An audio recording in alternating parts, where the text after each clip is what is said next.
Shalom, peuple de Dieu, et que la grâce du Seigneur soit sur vous. Aujourd'hui, c'est un jour glorieux, car j'ai une bonne nouvelle pour vous. Le Seigneur va nous parler au travers de son serviteur. Par ces messages, nous croyons fermement que vous serez bénis. Votre foi va connaître un élan nouveau et vous allez marcher dans la victoire. Restez connectés et à tout de suite.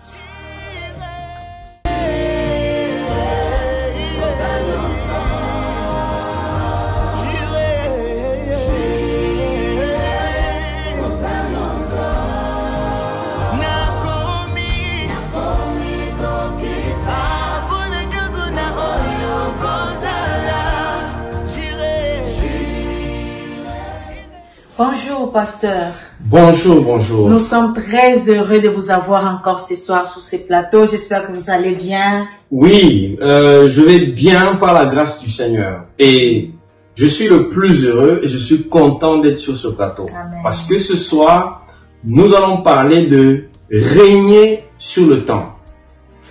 Et ce message est tiré de la série que nous avons appelée Manifester notre nature divine. Et je le crois fermement que ce message va catapulter la destinée d'une personne. Ça va changer, ça va shifter, ça va transformer, ça va impacter la vie d'une personne. Parce que je crois que le Seigneur va utiliser cette période et ce temps pour parler à des personnes spécifiques qui vont se retrouver dans ce message ici. Voilà. Alors, pasteur, j'aimerais savoir d'où vous est venue cette inspiration? En fait, pour tous les messages que je partage, les messages que je publie, les messages que j'échange, les exhortations, les messages prophétiques, généralement le Seigneur me les donne au travers des circonstances précises. Et je rappelle que il n'y a pas de message qui a un impact si ce message-là ne vient pas des réalités que vous avez vécues avec le Seigneur. Personnellement, j'ai reçu cette inspiration lorsque j'ai constaté que le diable, il aime nous maintenir dans notre position humaine, afin que nous ne puissions pas découvrir quelle est notre véritable identité divine. Et ça a été au travers des circonstances vécues. Et c'est en ce moment-là que j'ai reçu la révélation de ce message. Quand le Seigneur a commencé à m'enseigner que je ne devais pas être victime des événements et du temps, alors j'ai compris que la parole de Dieu, elle est éternelle. Et elle a le pouvoir de pouvoir transformer notre réalité. C'est comme ça que j'ai reçu la révélation de ce message. Et je crois que cette révélation va transformer une personne. Amen. Merci, pasteur. Alors, vous nous parlez de la nature divine. En tant qu'humain, que faire? Ok. Je pense que c'est une bonne question. Et cette question va éclaircir beaucoup de gens. Parce que beaucoup de chrétiens se disent toujours ou se considèrent comme étant que humains. Donc, ils pensent d'ailleurs que c'est de l'humilité. Il y a des chrétiens qui pensent que c'est être humble de reconnaître que nous ne sommes que des humains. Il y a des chrétiens qui se disent que non, nous devons nous humilier parce que Dieu est Dieu, nous sommes des hommes. En fait, ils ne comprennent absolument rien des Écritures. La Bible dit ceci que dans Jean chapitre 3, Jésus dit à Nicodème que ce qui est né de la chair est chair et ce qui est né de l'esprit est esprit. Et la Bible ajoute que nous sommes nés de l'esprit. Lorsque nous avons reçu Christ dans notre vie, quelque chose s'est passé. Nous sommes nés une deuxième fois. La première fois, nous sommes nés de nos parents. C'est-à-dire que c'est là où nous avons la chair et le sang. Mais la chair et le sang ne peuvent pas entrer dans le royaume de Dieu. Mais la deuxième fois que nous sommes nés par le Saint-Esprit. C'est une autre naissance qui est une naissance spirituelle. Cette fois-ci, nous possédons la nature divine. Nous possédons la nature de Dieu. 1 Corinthiens chapitre 6, à partir du verset 7, on nous dit que celui qui s'attache au Seigneur est avec lui un même esprit. Yes. Ça veut dire que moi, qui suis né de nouveau, je suis avec le Seigneur un même esprit. Mon esprit avec l'esprit du Seigneur, c'est un même esprit. Donc, ça veut dire que je possède deux natures. Je possède la nature humaine, qui est celle-ci, et je possède la nature divine par le Saint-Esprit. C'est ça la réalité, la vraie réalité du Nouveau Testament. C'est ça la vraie réalité du chrétien, de la vie chrétienne. C'est cela. Je peux même aller plus loin. La Bible dit dans 1 Jean chapitre 5 que tel il est, tel nous sommes. Pas que nous serons, nous sommes comme Jésus. Nous avons été placés dans les lieux célestes en Christ. Nous sommes assis avec Christ à la droite de Dieu. Donc la destinée d'un chrétien, c'est de manifester la nature divine. Dieu nous a sauvés, pourquoi? Pour que nous puissions manifester non plus la nature humaine qui ne peut pas hériter du sang, du royaume de Dieu, pardon, mais manifester la nature divine en Christ. Voilà pourquoi je veux dire à un chrétien que tu as deux natures. Tu as deux natures. Tu as la nature humaine qui est celle-ci, qui, si tu choisis de marcher par rapport à la nature humaine, tu vas être limité. Tu vas connaître la frustration. Tu vas connaître les limitations. Tu vas connaître ce qu'on appelle en anglais le burn-out, le stress, les échecs, les pleurs, les larmes, les lamentations. Pourquoi? Parce que tu marches dans la nature humaine.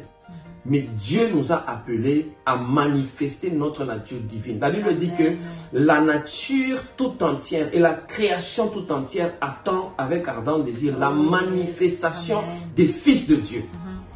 Ce n'est pas des fils qui vont manifester la nature humaine, mais ce sont des fils qui comprennent, qui doivent manifester leur nature divine. Voilà pourquoi nous avons deux natures. Et voilà pourquoi nous parlons de manifester la nature divine. J'espère que ça répond à la question.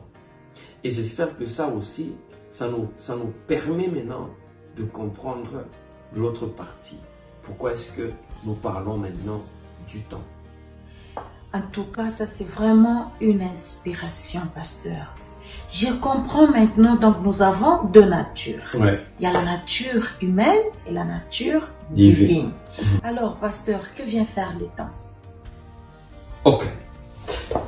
Pourquoi la référence au temps? J'en appelle maintenant à votre attention soutenue.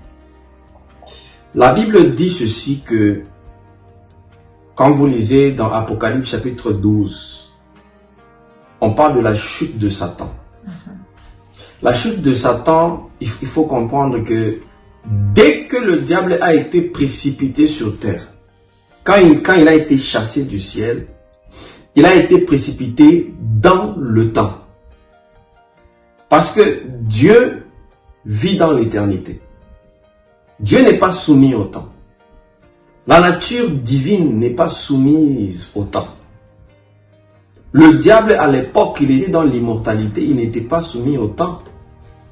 Il était avec Dieu dans le ciel. Les anges ne sont pas soumis au temps. Les anges de Dieu. Mais la Bible dit que les démons et Satan sont soumis au temps parce qu'un temps est fixé même pour leur jugement. Donc Satan, quand il est tombé du ciel, il est tombé dans le temps. Donc Satan est également victime du temps. Plus le temps passe, plus son heure de jugement approche. Maintenant, qu'est-ce que cela vient faire avec nous? Ça vient faire beaucoup avec nous. Parce que notre nature humaine, c'est elle qui est soumise au temps. Mais pas notre nature divine. Le temps, ça veut dire quoi? Le temps, regardez l'influence, l'impact du temps sur votre vie. L'impact, le temps, plus le temps passe, plus vous vieillissez. Plus le temps passe, plus vous avez faim. Plus le temps passe, plus vous avez sommeil. Quand vous travaillez toute la journée, à la fin de la journée, vous devez vous reposer parce que c'est l'influence du temps sur vous. Donc le temps a un impact sur votre nature humaine. Le diable aussi vous combat. Quand le diable nous combat, il combat notre destinée. Il ne peut pas combattre notre destinée dans sa dimension divine, parce que cette dimension divine n'est pas soumise au temps. Il ne peut combattre que notre destinée par rapport à la dimension dans laquelle lui, il est. Comme il a été chassé du ciel et qu'il est dans le temps, ça veut dire que ce que Satan va faire pour nous dominer, pour nous avoir, c'est de faire de nous des esclaves du temps. Ça veut dire qu'il va te prendre, faire en sorte que tu ne fasses plus attention à ta nature divine.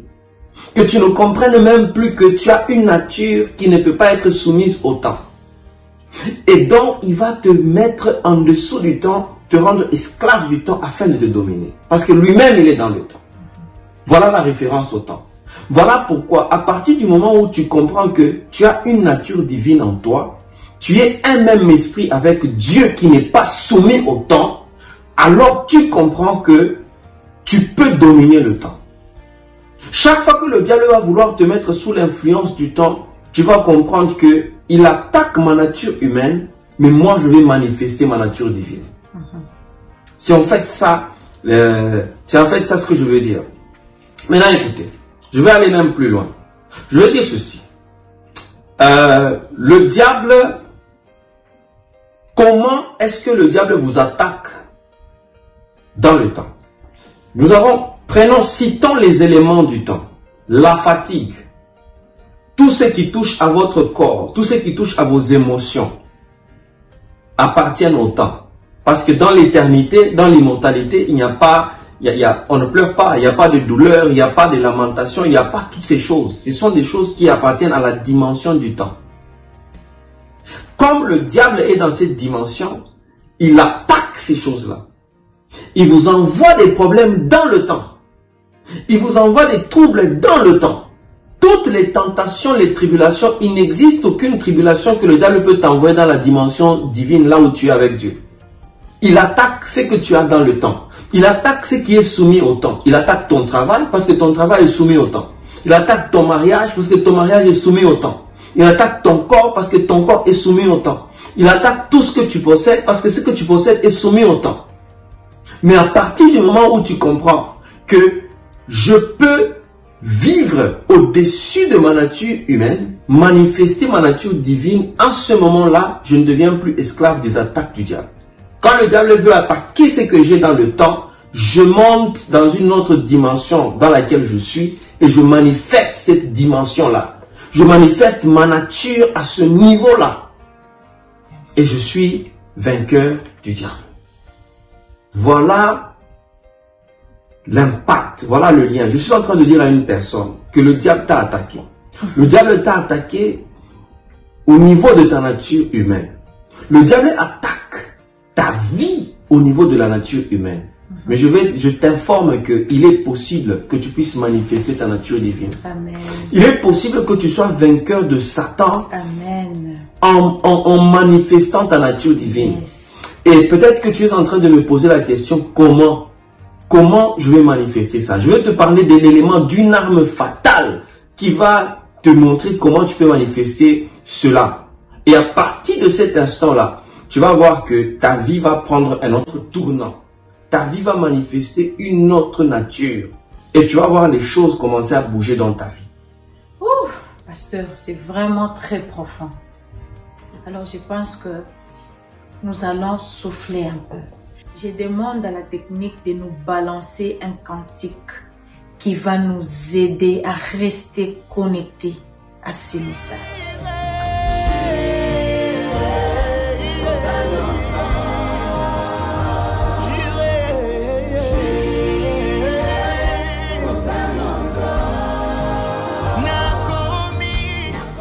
Nous sommes de retour sur ces plateaux. Alors, pasteur, de manière pratique, pouvez-vous nous dire comment régner sur les temps? Ok. Bien. Alors, pour rendre ce que nous disons de manière pratique, vous savez que quand vous avez des problèmes, je rends les choses pratiques. Là où vous êtes, vous avez sûrement un ou deux problèmes, ou plusieurs problèmes. Et la raison pour laquelle vous avez ces problèmes-là, c'est parce que vous êtes victime des attaques du diable. Et le diable vous a attaqué dans votre dimension humaine. Ça veut dire qu'il attaque toutes les choses qui sont soumises au temps. C'est ça la raison. Ou soit, si ce n'est pas le diable, ça peut être vous-même. Ça veut dire que vous êtes victime, vous ne comprenez pas que vous pouvez aller au-dessus de votre nature humaine et commencer à manifester votre nature divine. Nous allons donc prendre un texte. Regardez ce que la Bible dit dans Marc, chapitre 7, verset 27. C'est l'histoire que nous connaissons. La femme cananéenne. Cette femme, elle avait sa fille qui était malade. Donc elle vient vers Jésus, elle lui dit, est-ce que tu peux guérir ma fille? Mais Jésus lui dit dans Marc 7, 27, Jésus lui dit que il n'est pas bon de donner la bonne nourriture aux chiens. On ne donne pas de la bonne nourriture aux chiens. Donc en d'autres termes, Jésus, non seulement au lieu de l'exaucer, Jésus l'insulte carrément. Jésus la traite de chien. Et cette femme, au lieu d'être choquée, elle dit non, non, je ne peux pas être choquée parce que je sais ce que je cherche. C'est que Jésus est en train de dire, c'est vrai que je suis une Cananéenne, je n'ai peut-être pas le droit de demander ce que je demande. Mais elle réplique en disant, je sais que même les chiens peuvent manger la nourriture qui tombe de la table. Même les miettes qui tombent de la table. En ce moment-là, Jésus s'arrête net. Je sais que vous connaissez ce passage. Je sais qu'on le lit, ce passage. Ce n'est pas un nouveau passage. Mais ce que je veux dire, c'est ceci. Il est intéressant de savoir les implications prophétiques, spirituelles et pratiques de ce passage. Première implication, c'est quoi? C'est que cette femme, elle était cananéenne. Jésus est venu d'abord aux enfants d'Israël. Parce que quand Jésus est venu, la raison pour laquelle il est né, il est mort à Jérusalem, c'est parce qu'il est venu d'abord à la nation d'Israël. Pas aux nations. Donc cette femme a demandé quelque chose à Jésus avant son temps. Vous comprenez le lien du temps? Donc la femme a demandé quelque chose avant son temps. Il nous arrive à tous de demander à Dieu des choses avant notre temps. Il nous arrive à tous d'avoir des réalités pendant lesquelles Dieu t'a promis que tu serais ministre, tu serais telle personne. Mais tu dis à Dieu, Seigneur, je demande à ce que tu me fasses accéder à cette position avant le temps. Tu demandes le mariage, donne-moi le mariage, mais avant le temps. Parfois, on demande après le temps. On va voir cette implication-là aussi. Donc, cette première implication, c'est que la femme a demandé la chose avant le temps. Est-ce que c'est une chose possible ou impossible? Impossible si cette femme reste au niveau de la dimension humaine. Mais pas impossible si elle monte dans le niveau de la dimension divine. Lorsqu'elle a fait ça, Jésus s'est arrêté. Et Jésus a fait quelque chose. Il a dit que je n'ai pas vu dans tout Israël une personne qui a une telle foi. Et à l'instant, cette femme a été visitée. Jésus a dit, va, ton enfant est guéri. Donc, la deuxième implication de ça, c'est que la femme, malgré que ce n'était pas son temps, mais à cause de l'arme fatale qu'elle a utilisée, la chose qu'elle demandait est venue dans le temps. Elle demandait quelque chose qui n'était pas dans son temps, ce n'était pas la période, mais à cause d'une arme qu'elle a utilisée, c'est l'arme de la foi. C'est la foi qui a permis à la femme d'aller chercher cette chose qui était seulement aux enfants d'Israël et de la ramener dans le temps. C'est ça, régner sur le temps. Régner sur le temps, c'est quoi? C'est prendre normalement des choses qui ne sont pas de ce temps ici et de ramener ça dans le temps. Parce que le temps est court. Le temps est très court. Il y a des choses que nous voulons vivre. Il y a des choses que nous voulons expérimenter. Mais ces choses-là, si on ne les a pas dans le temps ici, on risque de passer toute notre vie sans avoir ces choses-là. Et nous serons victimes du temps. Si tu cherches le mariage, tu as demandé pendant longtemps le mariage. Dieu te dit ou les gens te disent que ce n'est pas encore le moment. Mais regarde ton âge, ça avance. Si c'est le travail, tu es chômeur, tu es au chômage depuis. Si c'est la famille, depuis tu attends. Si c'est, quelle que soit la situation que tu traverses, cette situation est soumise au temps. Même si personne ne te donne la solution, je te donne l'arme. L'arme pour régner sur le temps, c'est l'arme de la foi. Il est possible de ramener le travail de demain, le ramener à aujourd'hui. Il est possible de ramener le mariage de demain, le ramener à aujourd'hui. Il est possible de ramener un bonheur qui était prolongé à demain, le ramener à aujourd'hui. Parce que ce qui fait mal, c'est obtenir un bonheur, mais trop tard. C'est obtenir un bonheur, mais dans la vieillesse. C'est obtenir, imaginez quelqu'un qui a 50 ans, mais on lui donne la promotion. C'est à 50 ans qu'on obtient la pension. Même si on te donne des milliards, à 50 ans, mais 50 ans c'est encore la jeunesse. Bon, tu deviens milliardaire ou millionnaire à 70 ans. Est-ce que tu auras le temps, tu auras l'énergie de jouir de ça? Tu auras l'énergie de voyager? Tu auras l'énergie de prendre des vacances? Est-ce que tu auras l'énergie? Non.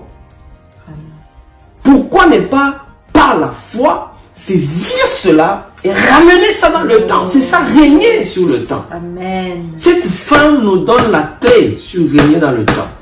Je suis en train de déclarer à une personne que ce que Dieu t'a promis, il est possible que ce soit par la foi, tu saisis cette chose qui traîne encore hors du temps pour la ramener dans le temps. Amen. Il y a des bénédictions qui sont encore bloquées dans la dimension divine. Il faut les ramener dans le temps. L'arme qui permet de ramener ces choses dans le temps, c'est la foi. Amen.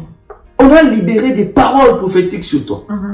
On a libéré des trucs. Non, Dieu va t'amener dans la grandeur. Dieu va t'amener dans la visibilité. Dieu va faire ceci pour toi. Dieu va te donner ceci. Dieu va faire cela pour toi. Mais ça prend des années, ça prend du temps. Ces choses sont là, mais c'est dans la dimension de l'éternité. Il faut saisir ces choses par la foi pour les ramener. Amen. Oui, ce soir, par la foi, ton travail va être ramené à la réalité. Par la foi, ton argent va être ramené à la réalité. Par la foi, ce soir, tes enfants vont être ramenés à la réalité. Par la foi, ce soir, ton mariage va être ramené à la réalité. Ton contrat, on a dit que tu serais chef d'entreprise, tu seras milliardaire, tu seras ceci. Par la foi, ramène cela aujourd'hui. Et vous savez quoi? Il y a autre chose. Là, nous parlons des choses qui sont au futur. Ce qu'elle a demandé, c'est une chose qui était au futur. Mais maintenant, que dire des choses passées? Que dire des choses que nous avons perdues dans le temps? Que dire des choses que Dieu nous a données, mais on ne les a pas saisies, on les a perdues? Est-ce qu'il est possible aussi de régner sur le temps? Parce que le temps, ce n'est pas seulement le présent ou le futur. Il y a aussi le passé. Donc quand on parle de régner sur le temps, on parle de régner sur le passé, le présent et le futur. Là, dans l'exemple de cette femme, nous avons parlé de régner sur le temps dans le futur. Mais est-ce qu'on peut parler de régner sur le temps dans le passé? Yes, Master. Ok. On va voir ça. Alléluia. On va lire un passage. Regardez dans ce passage ici, 2 Rois, chapitre 20, verset 5. Dans 2 Rois, chapitre 20, il y a un roi qui est connu, c'est le roi Ézéchias. Le roi Ézéchias est tombé malade. Et Dieu a envoyé le prophète Ésaïe pour dire à Ézéchias, fais ton testament, tu vas mourir. Fais ton testament, tu vas mourir. Parce que j'ai décidé de te prendre. Ta maladie va t'amener à la mort. C'est fini pour toi. Ézéchias a dit, il est possible que dans ma dimension humaine, mon corps ne soit plus capable de tenir. Mais est-ce que dans ma nature divine, je ne peux pas vivre encore pendant 15 ans? Est-ce qu'il n'est pas possible de prendre quelque chose que j'ai perdu dans le passé pour ramener cela dans mon présent? Pendant qu'il était en train de prier par la foi, Dieu dit au prophète Ésaïe de rentrer. Parce qu'il a entendu la prière d'Ézéchias. Quelqu'un qui est au terme de sa vie, écoute, la Bible dit ceci, notre vie est comptée. les jours de nos vies, tous les jours de notre vie sont comptés. Donc si Dieu a prévu 70 ans pour toi, quand tu as épuisé les 70, ton quota est terminé. Tu sais que Dieu t'a prévu. Mais d'où viennent les 15 ans que Dieu a ajoutés à Ézéchias? Si Dieu a prévu que Ézéchias fasse 70 ans, quand il a prié, Dieu envoie le prophète pour dire que non, je lui ajoute 15 ans. D'où viennent les 15 ans? C'est-à-dire que Dieu, même quand il a prévu 70 ans à Ézéchias, la foi d'Ézéchias a permis à Dieu de prendre 15 ans, quelque part, dans l'éternité et de ramener ça à la vie d'Ézéchias. Ce qui était perdu, maintenant retournons sur ce qui était perdu. Ézéchias, quand on lui a donné la parole par le prophète lui a dit, tu seras guéri. Et Dieu t'ajoute 15 ans. Vous savez ce qu'il a fait? Il a dit, comment saurais-je que Dieu m'a guéri? Comment saurais-je que Dieu va me guérir? Je demande un signe. Et le prophète dit que tu demandes un signe. Ok, je vais te donner un signe. Le prophète maintenant lui dit ceci. Voici le signe que tu vas voir. Le soleil va reculer de 10 degrés. Le soleil va reculer. Vous comprenez ce que ça veut dire? Le soleil, normalement, il avance. Parce que le soleil n'a jamais reculé. Le soleil ne recule pas. Quand le soleil se lève, il se couche. Il fait ça, il se couche. Et le matin, il se lève encore, il se couche. Mais Dieu lui dit, le soleil va reculer de 10 degrés. C'est-à-dire que ton ombre à toi, normalement, l'ombre, on la voit derrière. Quand le soleil recule, l'ombre vient devant. Donc cela veut dire que quand le soleil recule, Dieu a reculé le temps pour toi. Dieu recule le temps pour que tu récupères les opportunités que tu as ratées. Alléluia. Par la foi, Dieu peut reculer le temps pour toi. Par la foi, Dieu peut stopper les choses pour que tu récupères ce que tu as reçu. C'est que même si tu as perdu des choses, par la foi, tu peux récupérer les choses que tu as perdues. Quelqu'un peut me dire que non, moi, j'ai perdu des opportunités dans la vie. J'ai perdu ceci. Je suis en train de te dire que par la foi, tu peux récupérer ce que tu as perdu. Par la foi, tu peux entrer et Dieu peut te donner 15 ans des opportunités que tu as perdues. Si tu as perdu la grâce, la faveur, tu as perdu, même il y a des gens qui ont perdu le mariage. Dieu peut te restaurer. Amen. Je suis en train de finir maintenant. Nous avons parlé de récupérer, de régner sur le temps. Dans le présent, nous devons manifester notre nature divine devant les circonstances de la vie. Dans le futur, c'est l'exemple de la femme qui a demandé quelque chose avant son temps. Mais par la foi, elle est entrée. Elle a récupéré ça dans le présent. Amen. Si Dieu t'a promis quelque chose dans le futur qui prend du temps, ce soir, je suis en train de te dire, c'est une révélation. Que par la foi, tu peux entrer et récupérer. Maintenant, je clôture. Dans le passé, pasteur. Dans le passé, nous avons parlé du roi Ézéchias. On lui a donné le signe que le soleil va reculer de 10 degrés. Amen. Le soleil n'a jamais reculé. C'est un signe prophétique fort. C'est un signe qui veut dire que tout ce que tu as perdu, je te donne l'opportunité de récupérer des bonnes choses de ton passé. Je te donne l'opportunité de récupérer des choses que tu as perdues. Amen. Des choses peut-être que tu attendais qui ne sont pas venues, mais tu es mort sans les vivre. Je t'accorde 15 ans. Il est possible que Dieu t'accorde des choses que tu as perdues dans le passé. Merci Jésus. Par la foi. Merci Jésus. Alléluia. Maintenant, est-ce que Dieu va le faire? Qu'est-ce qui nous donne la garantie que Dieu va faire? Si tu pries aujourd'hui, ce soir, qu'est-ce qui donne la garantie que Dieu va faire? C'est par là que je vais m'arrêter et je vais prier pour les gens. Ce qui nous donne la garantie. Première chose.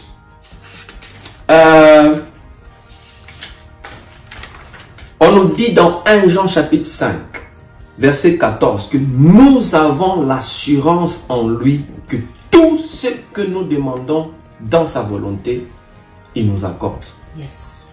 Tout. On ne dit pas certaines choses, il dit tout. Nous avons l'assurance. Nous venons par la foi que tout ce que nous demandons, il nous accorde.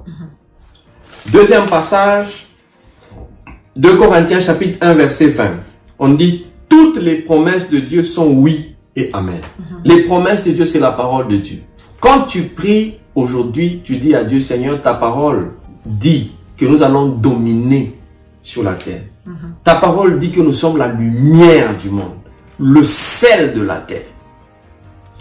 Alors tu dis, je veux que ma vie soit l'exemple de la lumière dans les nations. Ça, c'est une promesse de Dieu qui est oui et amen.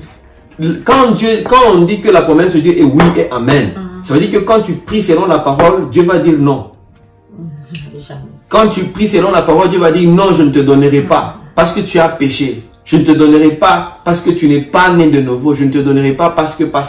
On dit toutes les promesses de Dieu sont oui et amen. Il n'existe pas une chose pour dire que Dieu refuse, Dieu dit non aux prières. Ça n'existe pas. Il n'y a pas dans la parole de Dieu un endroit où Dieu, quand on lui demande selon sa parole, il dit non. S'il y en a, quelqu'un peut m'expliquer où? Il n'y a pas. Si vous demandez quelque chose selon la parole de Dieu, Dieu vous donne ça. Quand vous terminez votre prière, ne vous occupez pas des émotions. Même si vous sentez, même si vous ne sentez pas, si vous entendez, si vous n'entendez pas, même si vous voyez la vision ou si vous ne voyez pas, Dieu dit que si vous priez, ayez l'assurance. Nous avons l'assurance que si nous demandons quelque chose selon sa volonté, il nous l'accorde. Et ses promesses sont oui et amen. C'est tout. Le reste, c'est que le diable fait pour nous maintenir esclaves du temps, c'est venir maintenant commencer à sonder nos émotions. Quand tu as prié pour quelque chose, ça fait 5 ans, tu ne vois pas ça, il te dit, ah, tu vois, Dieu n'a pas exaucé ta prière. C'est faux. Dieu a dit oui à ma prière. Mais seulement ma prière, la chose ne s'est pas encore manifestée dans le temps. C'est pourquoi je dois utiliser la foi pour saisir cette chose, la ramener dans le temps. Amen. C'est comme ça. Yes. Je crois que par ce message, quelqu'un a été béni. Je vais prier. Si vous êtes là et que vous traversez une situation qui semble difficile, impossible pour vous, vous vous attendez à Dieu, vous avez pleuré, vous avez jeûné, vous n'avez pas de solution. Je vais vous dire ceci. Par la foi, vous pouvez régner sur le temps. Amen. Vous avez seulement besoin de croire en ces messages. Que le Seigneur va faire quelque chose de nouveau dans votre vie. Et l'arme que vous avez, c'est la foi. Par la foi, vous allez entrer dans votre nature divine pour récupérer les choses dont vous avez besoin et les manifester. Il est temps de marcher la tête haute. Il est temps de quitter les larmes.